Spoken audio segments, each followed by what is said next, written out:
भाई लोगों, आज फिर लेकर आया हूं एक ऐसी मूवी जो देखने के बाद आपकी नींद उड़ जाएगी। और यकीन मानो, इस मूवी में जो हुआ है वो हजम करना आसान नहीं है। तो चलो बिना समय बर्बाद किए कहानी शुरू करते हैं। तो कहानी शुरू होती है नेहा से, एक सीधी सादी लड़की जो बैंक में काम करती है। उसके पास एक मौका है तरक्की का। अगर वो सख्ती से काम करे तो बन सकती है असिस्टेंट मैनेजर। अब बैंक में एक और बंदा है जो बॉस का खास चमचा है। मतलब बॉस को चाय पिलाना, हाँ में हाँ मिलाना, सब कुछ करता है। नेहा चाहती है कि वो भी थोड़ा कड़क बन के दिखाए ताकि बॉस इंप्रेस हो। और तभी कहानी में एंट्री होती है एक बूढ़ी औरत की। नाम है श्रीमती देसाई। कपड़े फटे हुए, बाल उलझे हुए और हाथ जोड़ के कहती है, बेटिया मेरा घर छिन जाएगा, एक बार और मोहल्लत दे दो। नेहा को उस पर थोड़ा तरस आता है, लेकिन प्रमोशन की टेंशन भी है। वो बॉस से बात करती है। बॉस कहता है, देख लो, अगर सख्ती दिखाई तो अच्छा इंप्रेशन पड़ेगा। नेहा सोचती है, ठीक है। रूल्स को फॉलो करते हुए उसे लोन बढ़ाने से मना कर देती है। अब अम्मा को यह बात बर्दाश्त नहीं होती। वो नेहा के सामने ही जमीन पर गिर जाती है। तूने मेरी बेइज्जती की है, तू पछताएगी। नेहा थोड़ा डरती है, लेकिन सोचना क्या, काम तो काम होता है। अब रात में नेहा अकेले पार्किंग में जाती है और देखती है वही अम्मा की पुरानी कार वहां खड़ी है। वो थोड़ा घबराती है, लेकिन आगे बढ़ती है। और तभी एक गंदा सा रुमाल उड़ते हुए उसकी विंडशील्ड पर चिपक जाता है। और नेहा जैसे ही पलटती है, बूढ़ी औरत उसकी कार की पिछली सीट पर होती है। अम्मा उस पर झपट पड़ती है, बाल पकड़ती है, सीट से पटकती है और कहती है, तूने मुझे नीचा दिखाया था, अब मैं तुझे श्राप देती हूं।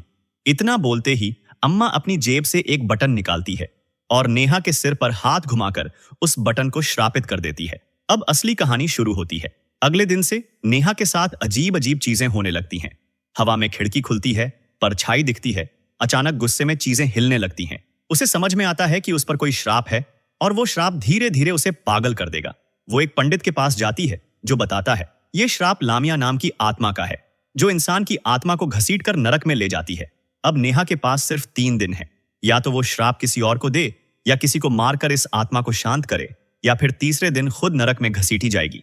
अगले दिन सुबह नेहा बैंक में काम करने पहुंची। वहां उसका प्रतिस्पर्धी अमित आया और जबरदस्ती उससे सीखने को कहा कि आरण कैसे दिया जाता है। अगर उसने न सीखा तो वह सीधे बैंक के प्रबंधक से जाकर उसके आगे बढ़ने की कोशिश करेगा।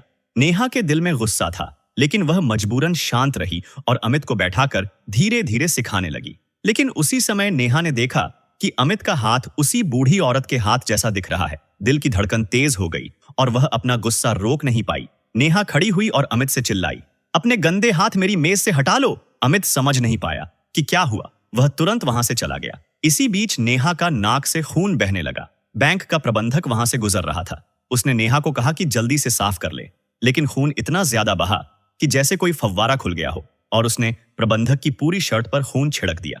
नेहा को अब समझ आ गया कि वही बूढ़ी औरत जो उसे सताती रही, उसकी बातें सच थीं। देर रात नेहा घर से निकल पड़ी और बूढ़ी औरत के बताए पते पर चली गई। लेकिन वहां दरवाजा खोलने पर बूढ़ी औरत नहीं थी। एक लड़की ने पूछा, क्या तुम माफी मांगने आई हो? नेहा ने जल्दी से अपनी गलती स्वीकार की और कहा कि वह अपनी घर की जमीन जरूर वापस लाएगी। तब लड़की ने उसे अंदर जाने दिया, लेकिन अंदर देखा तो कोई नहीं था। लड़की ने नेहा को और अंदर जाने को कहा। अचानक वहां बहुत सारे लोग दिखाई देने लगे और वह बूढ़ी औरत सिर्फ एक तस्वीर में बदल गई थी। शायद वह कुछ दिन पहले ही मर चुकी थी। नेहा पीछे हटते हुए अचानक पास की मेज से टकरा गई। तभी एक छोटी लकड़ी की पेटी से बूढ़ी औरत निकली और सीधे लड़की के ऊपर गिर गई। उसने मुंह से नीला रंग का तरल निकाला और नेहा को जोर से पकड़ लिया, इतना कि नेहा के बाल भी पकड़े गए। आखिरकार कुछ लोगों ने उसे छुड़ा लिया। अब लग रहा था कि माफी मिलने की उम्मीद नहीं। नेहा को कोई और रास्ता सोचना पड़ा। फिर वह अमित के दोस्त अविनाश के पास गई, जिससे मदद मांगने लगी। बहुत सोच विचार के बाद अविनाश ने कहा कि बूढ़ी औरत ने नेहा पर काला जादू किया है और 3 दिन बाद वह नेहा की आत्मा लेकर नर्क भेज देगी। यह सुनकर नेहा डर गई और अविनाश से मदद मांगी। अविनाश ने कहा कि उसे अपनी सबसे प्यारी छोटी बिल्ली की बलि देनी होगी, लेकिन नेहा बोली कि वह शाकाहारी है, न तो बलि दे सकती है न ही मांस खा सकती है। अविनाश ने कहा, देखना, वक्त आने पर पता चलेगा तुम क्या कर पाओगी। घर लौटते समय नेहा ने अचानक लोहे के गेट के चरमराने की आवाज सुनी। डरते हुए वह पीछे मुड़ी, लेकिन अचानक एक काला साया खिड़की से निकल गया। नेहा हिम्मत जुटाकर बाहर निकली, पर वह साया देखकर वापस भाग गई। ठंड से कांपती हुई वह सीढ़ियां चढ़कर फोन करने लगी, लेकिन उसका मोबाइल अचानक बंद हो गया। स्क्रीन पर बूढ़ी औरत की बड़ी तस्वीर चमकी। फिर वह काला साया नेहा की ओर बढ़ा। उसने नेहा को हवा में पकड़ लिया और घूमते हुए घुमाया। उसका शरीर जैसे किसी जादू की परफेक्ट कला हो। नेहा को पूरी तरह पता चल गया कि अब वह बड़ी मुसीबत में है। उसने अपनी प्यारी बिल्ली को बलि दी ताकि बूढ़ी औरत उसे छोड़ दे, लेकिन बिल्ली को संभालते हुए अमित वापस आ गया। वह नेहा की खराब हालत देखकर बोला कि वे कुछ दिन बाद उसके माता पिता से मिलने जाएंगे। नेहा सोच रही थी कि बिल्ली की बलि देने के बाद अब बूढ़ी औरत उसे परेशान नहीं करेगी। वह सुंदर कपड़े पहनकर अपनी आने वाली सास के घर गई। खाने के दौरान फिर अजीब बातें हुई। नेहा ने दरवाजे पर चरमराने की आवाज सुनी और उसके केक में एक आंख दिखी। नेहा ने खुद को शांत रखा ताकि वहां शर्मिंदा न हो। जब वह काटने लगी तो केक फिर से सामान्य हो गया, लेकिन कांटा गायब हो गया। इसी बीच नेहा जोर से खांसी करने लगी। उसके मुंह से एक मक्खी निकल आई और खौफनाक आवाजें सुनाई देने लगीं। नेहा टूट गई और उसने अपनी सांस का कांच का प्राचीन कपड़ तोड़ दिया। गुस्से में चिल्लाई, तुम मुझसे दूर रहो, मैं जानती हूं तुम वहां हो। नेहा ने अविनाश से सवाल किया, अगर मैंने अपनी बिल्ली को बलि दे दी तो फिर भी वह बूढ़ी औरत मुझे क्यों नहीं छोड़ रही? अविनाश ने कहा, लगता है यह मामला आसान नहीं है। दूसरे लोग भी जब तुम्हारी मदद करेंगे तो बदला जरूर लेंगे, इसलिए इसे सिर्फ पैसे का मामला मत समझो। नेहा घर लौटकर अपने कीमती सामान बटोरने लगी। तभी बूढ़ी औरत अचानक निकली और नेहा को कसकर पकड़ लिया। शायद उसे पता था कि नेहा क्या करने वाली है। नेहा डर के मारे चीखी, उसके मुंह पर हाथ रख दिया। तभी नेहा ने अपने सिर पर लटकते हुए एक फांसी के फंदे को देखा। वह फांसी का फंदा काटकर बूढ़ी औरत को बेहोश कर दिया। नेहा खुद भी बेहोश हो गई। जब उसने होश संभाला तो उसने सब कुछ उठाकर पुराने सामान की दुकान में बेच दिया, लेकिन उसे केवल कुछ $1000 मिले। नेहा समझ गई कि उसकी हालत बहुत खराब है। वह घर आकर रोते हुए अपनी पसंदीदा मिठाई खाने लगी, जो वह पहले कभी नहीं खा पाती थी। तभी अमित अंदर आया और बोला, मैंने तुम्हारे लिए $10,000 चुका दिए हैं। हालांकि मुझे उन बातों पर कभी विश्वास नहीं था। जब पहली बार नेहा और रोहन मिले थे, तब रोहन ने खुद से वादा किया था कि वह नेहा को खुश और सुखी रखेगा। जल्दी ही दोनों तय जगह पर पहुंच गए। अमित, जो बाहर का था, बाहर ही इंतजार करने लगा। जैसे ही वे पुराने किले में पहुंचे, रोहन और उसके गुरुजी काफी समय से वहां इंतजार कर रहे थे। गुरुजी ने नेहा को बताया कि कई साल पहले उन्होंने रवि से मुकाबला किया था, लेकिन उस समय वे उस मासूम बच्चे को बचा नहीं पाए थे। उन्हें दर्दनाक तरीके से नीचे नरक में गिरते देखना पड़ा। गुरुजी ने कहा कि वे 40 साल से इंतजार कर रहे थे, सिर्फ इसलिए कि एक दिन वे खुद रवि को हमेशा के लिए समाप्त कर सकें। फिर गुरुजी ने वेदना से भरे विधि की तैयारी शुरू कर दी। सभी लोग किले के बीच में बैठ गए। बाहर से एक बकरी चोरी की लाई। गुरुजी ने बताया कि वे रवि को इस बकरी के शरीर में प्रवेश कराने वाले हैं और नेहा को इसे छूना होगा। तेज चाकू से बकरी का सिर काटेगा, जिससे रवि की आत्मा पूरी तरह खत्म हो जाएगी।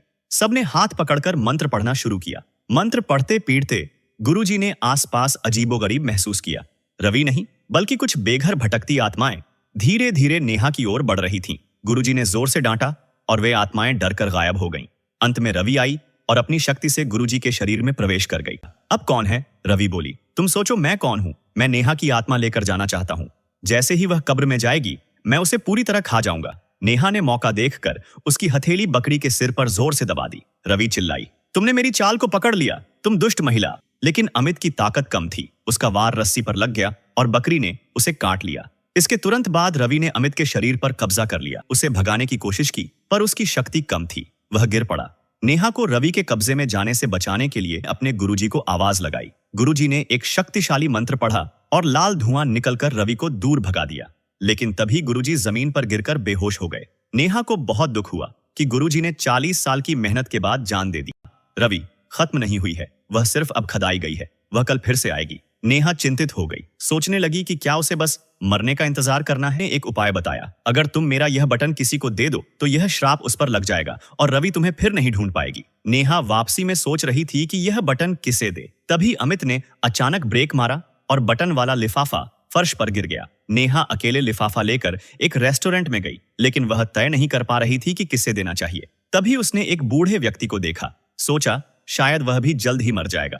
जब वह उसके पास लिफाफा देने जाने लगी तो अचानक रवि आ गई। नेहा ने सोचा कि वह कभी भी ऐसा पाप नहीं कर सकती। फिर उसने उस व्यक्ति की जगह एक झूठे अधिकारी तारो को फोन करके धमकी दी कि वह तुरंत आ जाए। जब तारो आया तो नेहा को दया आ गई, लेकिन आखिरकार उसने उसका जीवन छीन लिया, जो शायद थोड़ा कठोर था। फिर नेहा ने एक और योजना बनाई। क्या होगा अगर वह बटन खुद रवि को दे? रोहन ने बताया कि यह सही हो सकता है, क्योंकि मरे हुए लोग मना नहीं कर सकते। नेहा चुपके से रवि के नए घर गई और दरवाजा जबरदस्ती खोला। अंदर से तेज गंध आई। नेहा ने बटन रवि के मुंह में रख दिया। जैसे ही वह जाने लगी, तेज बारिश में मिट्टी बहने लगी और कब्र गिरकर नेहा को घायल कर दिया। कुछ ही सेकंड बाद वह बाहर निकल आई। कुछ दिन बाद नेहा सामान्य जीवन जीने लगी। उसने महंगी जैकेट खरीदी और अमित के साथ हनीमून यात्रा की योजना बनाई। जब वे ट्रेन पर चढ़ने वाले थे, अमित ने अपना बैग खोला जिसमें नेहा का बटन वाला लिफाफा था। नेहा पूरी तरह हैरान रह गई। अमित ने बताया कि नेहा ने गलती से लिफाफा ले लिया था। नेहा जान गई कि यह लड़ाई फिर से शुरू होने वाली है।